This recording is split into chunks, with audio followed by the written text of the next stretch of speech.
บัดนี้วันที่ 16 มีนาคม 2568 เป็นวันที่ 73 ที่ข้าพเจ้าพระสิวันผู้ดัดขอถวายเสียงสวดสาธยายพระสูตรพระปริตรและมนต์ต่างๆ ถวายเป็นพุทธบูชาธรรมบูชา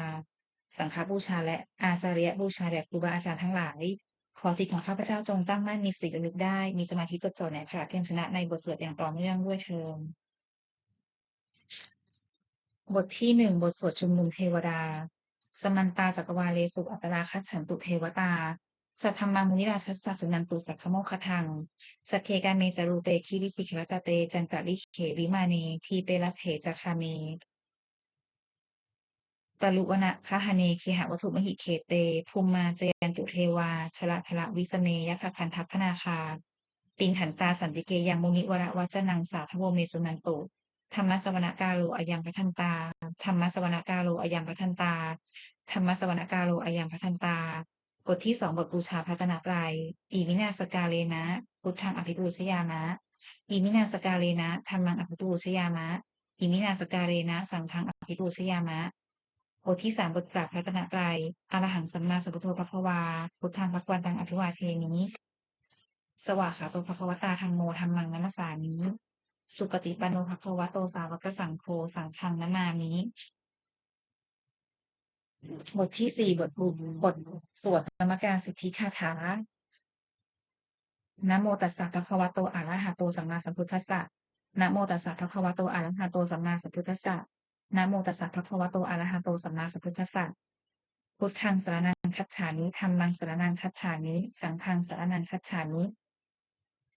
ทุติยมปิพุทธังสรณังคัจฉามิทุติยมปิธัมมังสรณังคัจฉามิทุติยมปิสังฆังสรณังคัจฉามิตติยมปิพุทธังสรณังคัจฉามิตติยมปิธัมมังสรณังคัจฉามิตติยมปิสังฆังสรณังคัจฉามิบทที่หกบทสวดสัจจกิริยาคาถานัตถิเมสรนังอัญญังพุทโธเมสรนังวรังเอเตนะสัจจวัชเชนะโสทิเมโหตุสัพพทานัตถิเมสรนังอัญญังธัมโมเมสรนังวรังเอเตนะสัจจวัชเชนะโสทิเมโหตุสัพพทานัตถิเมสรนังอัญญังสังโฆเมสรนังวรังเอเตนะสัจจวัชเชนะโสทิเมโหตุสัพพทาบทที่เจ็ดบทสวดมหาสมัยสูตรเอวัมเมสุตังเอกังสัมยังภควาสักเกสุวิหารติกัตุละวัตถุสนิงมหาวเนมหตาภิกขุสังเคนะสัตถิงปัจจมัตเตหิภิกขุสเตหิสัพเพเหวะอรหันเตหิทัสสหิจโรปทาตุหิเทวตาเยปุเยนะสัมมิปติตาโหนติภควันตังทัศนายาภิกขุสังคันจักอัตโขจตุนังสุทวาสกายิกานังเทวานังเอตตะโหสิอายังโขภควาสเกสุวิหารติกัปิละวัตถุสนิงมหาวเนมหตาภิกขุสังเคนะสัตถิงปัจจมัตเตหิภิกขุสเตหิสัพเพเหวะอรหันเตหิ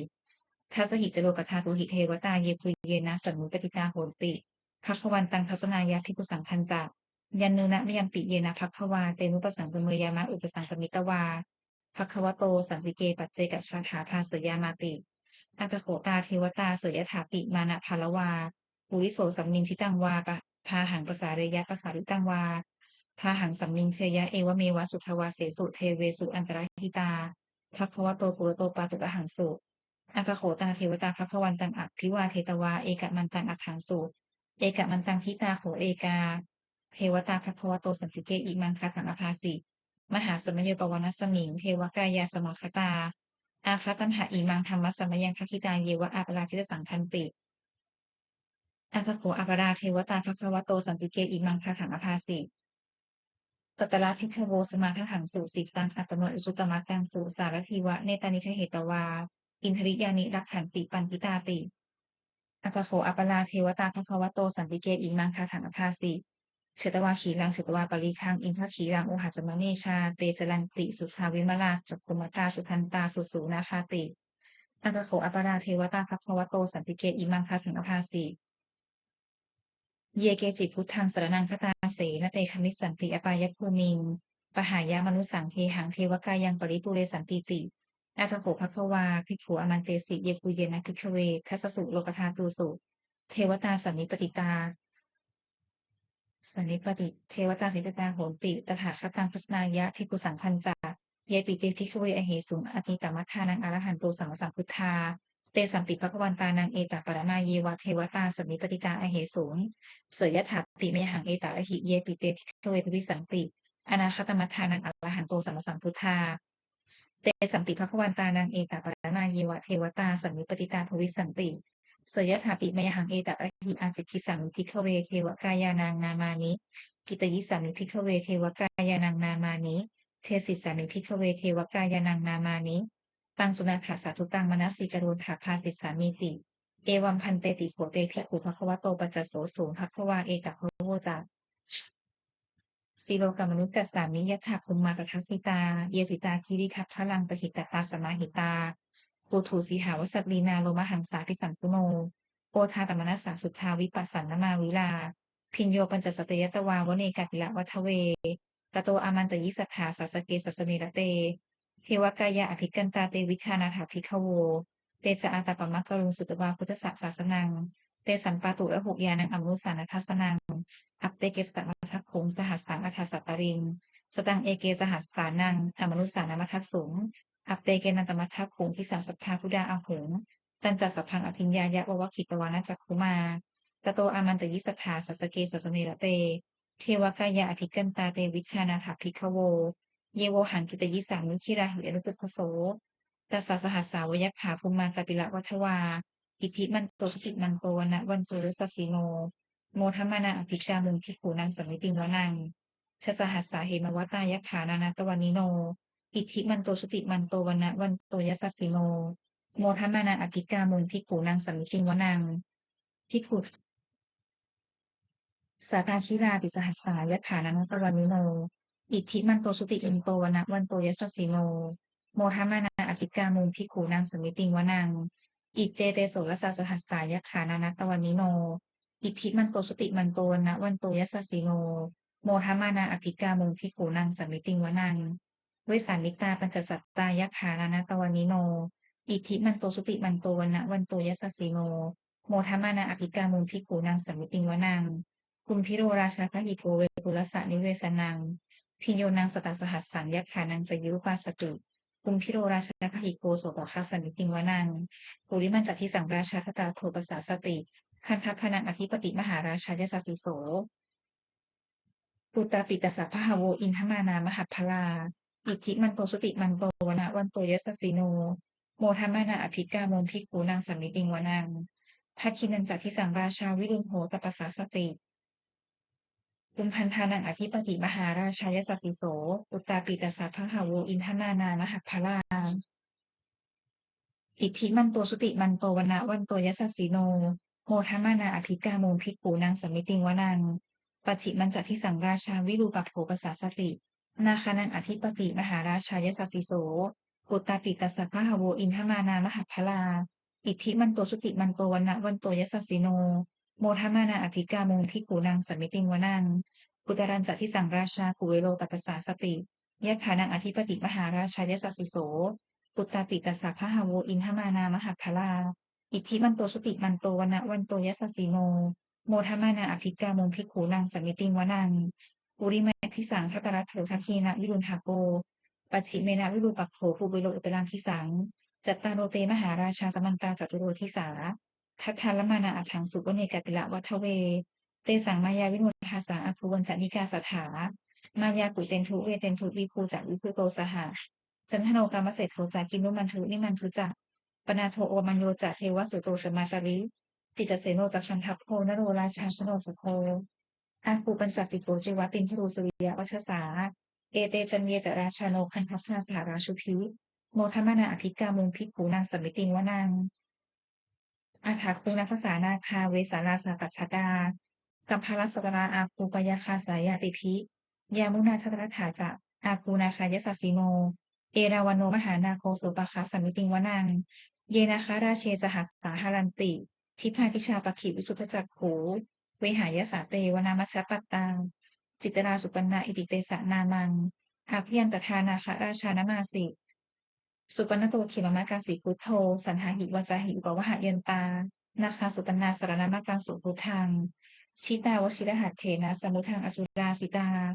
ภาตโรวสวัสเสเตอิทิมันโตยัสสสิโนกาลกัญชามหาพิสมาอสุราธนเวคสาเวปาจิตติสุจิตติจะปหาราโทนมุจีสหสตันจะพันตุตานังสัพเพเวโรจนามกา สันนหิตวาคลิงเสนังลาภุพัทธนุปาคโมงสัมโยพานิพัทธันเตภิกขุนังสมิติงวนังอาโปจัตเทวาปัทวีจะเตโชวาโยตถาคโมงวรุณาเทวาโสโมจักยัสสาสหะเมตตากรุณากายิกาอาคูเทวายัสสสิโนทัสเสติทัตถากายาสัพเพนานัตตวานิโนอิทธิมันโตสุติมันโตวนะวันโตยัสสสิโนโมทมานาอภิกาโมภิกขุนังสมิติงวนัง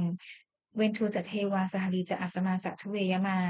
จันทสุปนิสาเทวาจันทมาภูปุรักขิตาสุริยสุปนิสาเทวาสุริยมาภูปุรักขิตา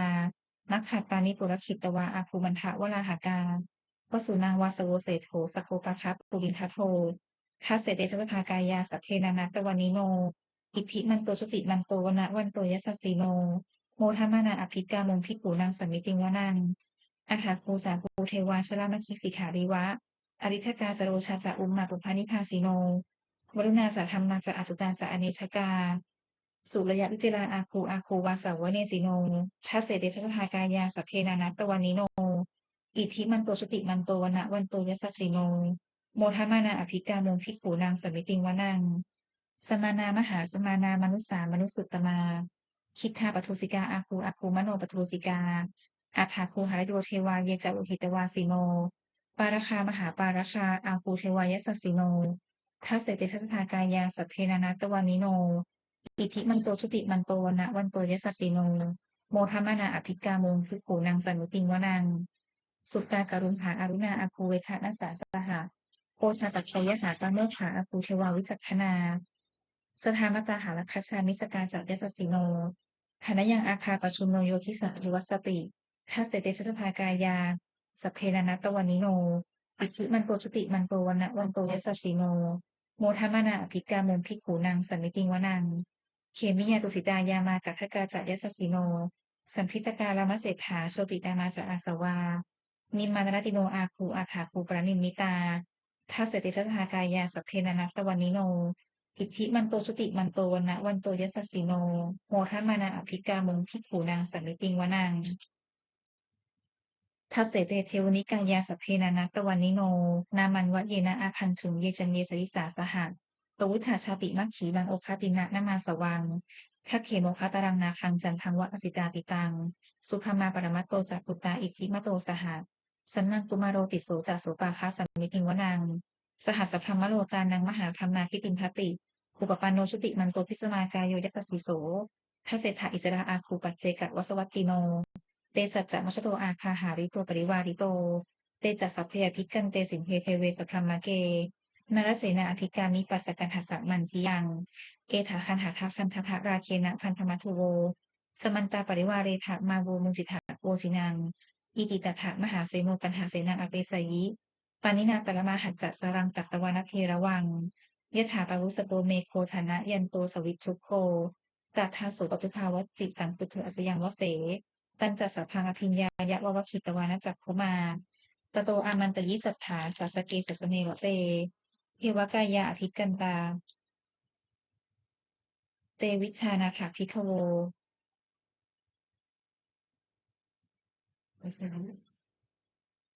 ตถาโสตัทโทตถาโสปัจจทาวติสังพุทโธอัสยังวเสตันจัสสะพังอภิญญายะววคิตวานะจักขุมาตโตอามันตยิสัทธาสาสเกสัสเนระเตมารเสนาภิกันตาเตวิชานาถาภิกขโว